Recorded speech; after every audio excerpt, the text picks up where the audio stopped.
Baik, terima kasih kepada Bu Lady, juga Bu Ana, yang sudah kami. Pada kesempatan yang keempat ini, ketiga ini, saya mencoba menjelaskan tentang analisa perkembangan potensi usaha industri menengah ketika ada IKN Kabupaten Ngawi. Mungkin kalau saya lihat angkanya di sini, dasarnya itu bahwa di Indonesia itu IKN sebenarnya sama saja. IKN itu pada dasarnya industri itu sebenarnya industri semua, industri jasa, perbankan itu juga industri. Jadi kalau industri sebenarnya kelompok, mengarah pada kelompok. Nah, jadi kalau di angka-angka itu kalian itu didasari pada perkembangan IKN nasional. Dimana kalau kita lihat data yang ada di sini, IKN nasional itu untuk menyumbang kepada PDB itu sekitar 57 kali. Itu maksudnya. Sedangkan tujuannya adalah untuk mengetahui perkembangan potensi IKN di Kabupaten Ngawi, kemudian mengidentifikasi permasalahan hambatan peluang dan potensi IKN di Kabupaten Ngawi, dan juga mengetahui kontribusi IKN terhadap PDRB Kabupaten Ngawi. Kebetulan di sini kami mengambil pengertian IKN itu menurut Departemen Perindustrian, mungkin yang paling tepatnya. Kalau kita mengacu pada koperasi nanti berbeda lagi. Kebetulan kami dapat kunjungan kerja dari Dewan Purbalingga. Ditanyakan ke dinas koperasi, mereka sendiri tidak bisa menyatakan mana yang IKN yang produktif dan tidak, mereka juga belum bisa menjawab gitu. Tapi mereka beranggapan bahwa semua UMKM yang ada di Kabupaten Ngawi itu ya semua baik, bagus. Mungkin dengan produk-produk mereka juga bisa dijadikan ajang pameran oleh dinas koperasi. Mungkin tambahnya itu aja ya.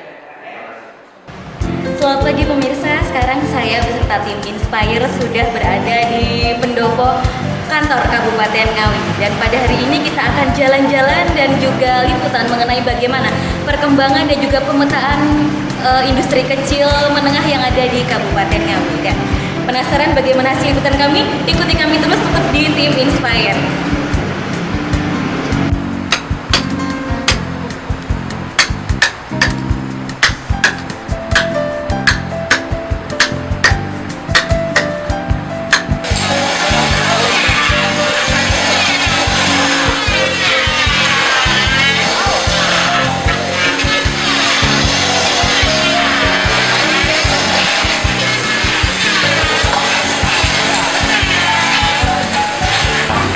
Di sini sejak kapan Pak?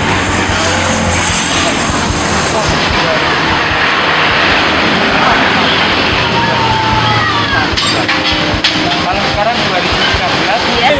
2007. 2007? Iya. Oh, iya. Iya. Pegawainya ada berapa Pak ini Pak? Ini 4 orang. Oh gitu. Tiap hari rame Pak yang Ya namanya usaha yang yo istilahnya terkadang rame, terkadang biasa, terkadang sepi. Tinggal kita bagaimana menyusul aja. Oh gitu ya. Jadi sampai berapa Pak omsetnya pemasukan? Kalau omset itu dia dikatakan per hari rata-rata motor itu 250 dibagi 4 orang. Dibagi 4 orang ya. Milik Bapak sendiri ya ini ya? Ya ini ya, tapi kan saya menjadi karyawan-karyawan saya dan saya pribadi, saya juga termasuk karyawan. Nanti rencananya mau dibangun sampai mana Pak ini Pak? Kepengennya saya ya setiap anggota saya masuk, saya jam sostek sampai jam sostek. Sampai jam sostek. Iya. Oh. Untuk bangunannya sendiri mau dibesar? Oh enggak berani, di sini enggak berani. Oh gitu. Kalau di sini tuh enggak berani karena masalahnya bukan milik saya pribadi. Oh gitu, ini sewa? Ini milik Pemda. Miliknya Pemda? Iya, Oh, gitu. enggak berani. Nanti kalau istilahnya saya berkembang maju, kalau Pemda membutuhkan, saya kan enggak dapat bukan milik ini. Oh gitu. Iya, enggak berani. Oh gitu. Ada masukan lagi Pak? Mungkin rencananya ke depannya gimana? Pokoknya saya ya beli lahan. Beli lahan. Iya. Terus kenapa nggak beli Pak? Ada hambatannya? Ada hambatannya karena lahan kan perlu dana. Ya, perlu dana. Dana sendiri itu kan belum ada. Bangun bengkel kan enggak uang 100 juta atau 2 juta. Modal kan ratusan juta. Banyak ya Pak ya modalnya. Iya, modal. Nah, itu kan baru setelah alat saya ini sangat-sangat sederhana. sederhana. Saya itu belum menangkap yang dikatakan scan. Oh iya. Ya, kedepannya program saya itu banyak lah. Apa ya, sudah mengganggu waktunya, ini sekedar sedikit wawancara sebentar gitu. Pemirsa, saudara, kita sudah wawancara dengan Pak Rosid. Dia juga salah satu pengusaha industri kreatif menengah ya di Kabupaten Ngawi. Mudah-mudahan cepat berkembang ya Pak ya. Menjalankan usaha ini Pak itu sudah sejak kapan? Sejak tahun 2002 sampai sekarang. Perkembangannya gimana Pak? Usaha ini? Perkembangannya bagus. Pegawainya ada berapa Pak di sini Pak? Ada 7 orang. Terus omsetnya Pak per hari dan per bulan itu berapa Pak yang Pak usaha ini? Saya kira swasta berseragam susah. Rata-ratanya. Susah jawabnya Mbak, maksudnya rata-rata itu antara 0 sampai. Oh gitu. Terus rencananya Pak usaha ini mau dibawa kemana Pak ini Pak? Dikembangkan sampai mana Pak? Sampai pengennya. Iya. Sampai terus. Ya kan kalau nanti kan kalau pakai lantai. Oh ini dibikin 2 lantai rencana. Oh yang di bawah buat bengkel, yang atas rumah gitu. Kenapa nggak segera direalisasikan Pak?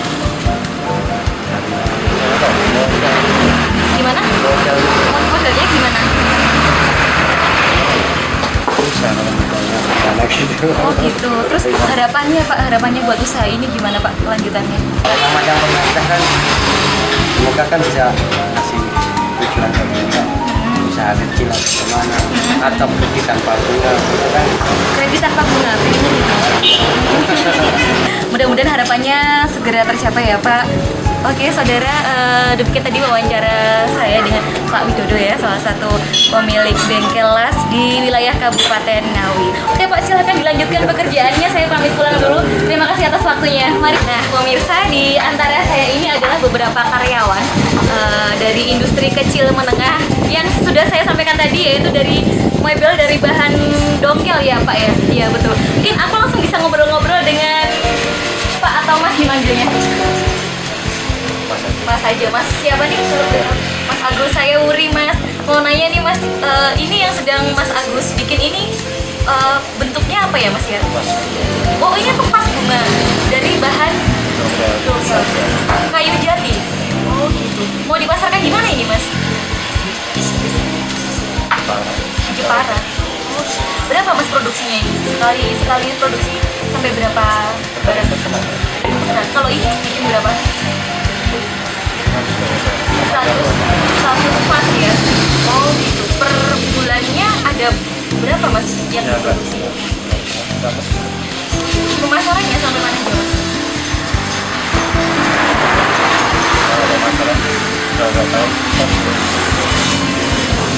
Ini produksinya sampai berapa lama Mas? Satu hari bisa 1 satu hari bisa 10 Mas? Mas Agus sendiri yang mengerjakan? Yang teman-teman semua. Oh, ada berapa Mas karyawan di sini? Ada 16 orang. Ada jam kerjanya pagi sampai petang. Kita lagi pulang dong Mas. Oke, pemirsa, demikian sedikit wawancara saya dengan Mas Agus, salah satu karyawan dari industri kecil menengah di bidang mebel dengan bahan baku dongkel. Dan masih penasaran bagaimana jalan-jalan saya ke industri kecil menengah di Kabupaten Ngawi? Ikuti terus perjalanan kami.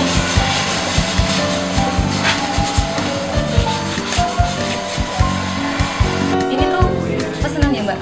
Iya. Nah, satu tas ini bisa jadi diproduksi berapa lama Mbak? Satu biji. Kasih berapa menit? Udah sampai berapa jam? Kalau saya kan di sini kan termasuk baru toh Mbak. Iya. Jadi enggak lama. Berarti lama. Kita 2 jam. 2 jam satu tas ya. Nah, tiap tas ini butuh berapa meter ini panjangnya plastiknya? Kalau itu yang anaknya yang potong Mbak. Gitu. Jadi yang udah anak nggak dipotong, tahu, tinggal ya. Mbaknya Tinggal nanya Mbak Tinnya. Ini mau dibuat apa Mbak? Ini tas piknik. Tas piknik pesanan dari mana? Kalau yang anyam nggak tahu, taunya yang motong sama gosip. Yang anak kan cuma nganam. Model apa ini tinggal nganam gitu kan. Jadi nanti dari yang motong. Mbak Tin, sehari berapa tas ini bisa produksinya? 5, ya 4-5 itu. Di Ngawi cuma di Pangkor sini ya? Untuk plastik yang besar? Yang besar banyak, tapi yang nggak lokal cuma sini. Pemirsa, menarik bukan? Tertarik untuk jadi pengrajin plastik seperti Mbak Tin?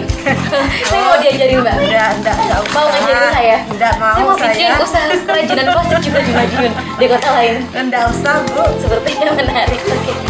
Habis ini kita bakal jalan-jalan lagi di tempat-tempat kerajinan yang lain, tetap bareng saya dan juga tim Inspire.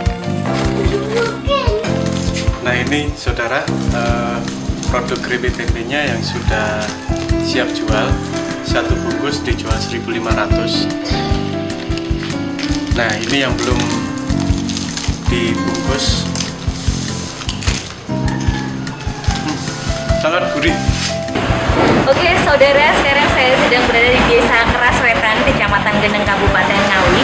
Dan di sebelah kiri saya ini juga salah satu pemilik dari usaha industri kecil menengah ya, dengan Bapak Anto. Oke, Bapak mungkin saya boleh minta waktunya sebentar untuk tanya-tanya Pak, yang ada di belakang Bapak ini apa ya Pak? Ini namanya umpak. Apa Pak? Umpak. Umpak. Buat apa ini Pak fungsinya? Buat kakinya tiang. Buat kakinya tiang ya Pak ya? Ini berarti masuknya ke industri bangunan ya Pak ya? Iya. Betul. Terus yang di sebelah sana itu Pak? Itu pilar angin-angin. Pilar angin-angin. Iya, angin-angin. Oh. Terus jadinya Jadinya seperti ini. Jadinya yang umpak tadi gini. Kalau usaha Bapak ini macamnya apa aja Pak? Apa cuma spesialis pilar aja atau ada yang lain? Pilar, reslang, Kanopi. sama angin-angin. Sudah dipasarkan di mana saja Pak ini Pak? Ini ke Jogja, Sragen, Walisipun, sama Bojonegoro. Terus untuk pegawainya Pak ada berapa orang total pegawainya Pak? Kalau yang buat sekitar 28. Udah punya 28 pegawai? Kalau yang buat pasang khusus pasang reslang itu 45. Ya kalau bisa cari cabang lain. Oh, Buka buka cabang ya? Terus? daerah sekitar Solo lah. Oh, mau dikembangkan ke sampai ke wilayah Jawa Tengah ya Pak ya? Terus hambatan dari usaha ini Pak? Dapat tidak ada. Nggak ada, lancar-lancar aja ya Pak ya? Oke saudara, demikian tadi wawancara saya dengan Pak Anto. Kita bisa jalan-jalan ke sana. Lewat sini nggak mau? Oh nggak apa-apa. Ya. Maaf Pak ya, ganggu waktunya ini. Di sini ini apa Pak? Sama? Ini buat badannya pilar. Badannya pilar. Kalau yang Ada berapa buah ini Pak semua? ini sekitar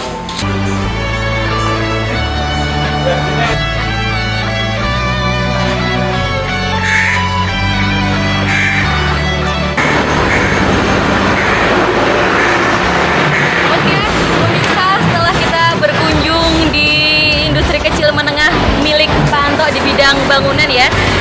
Kita sudah jalan-jalan juga tadi, sudah ngeliat-ngeliat pengrajin bambu, plastik, bahkan ada juga mebel dan lain sebagainya di wilayah Kabupaten Ngawi. Dan mungkin sampai di sini jalan-jalan kita, liputan kita di lapangan mengenai pengembangan industri kecil menengah di Kabupaten Ngawi. Selanjutnya sampai bertemu di lain kesempatan bersama saya dan juga tim Inspire.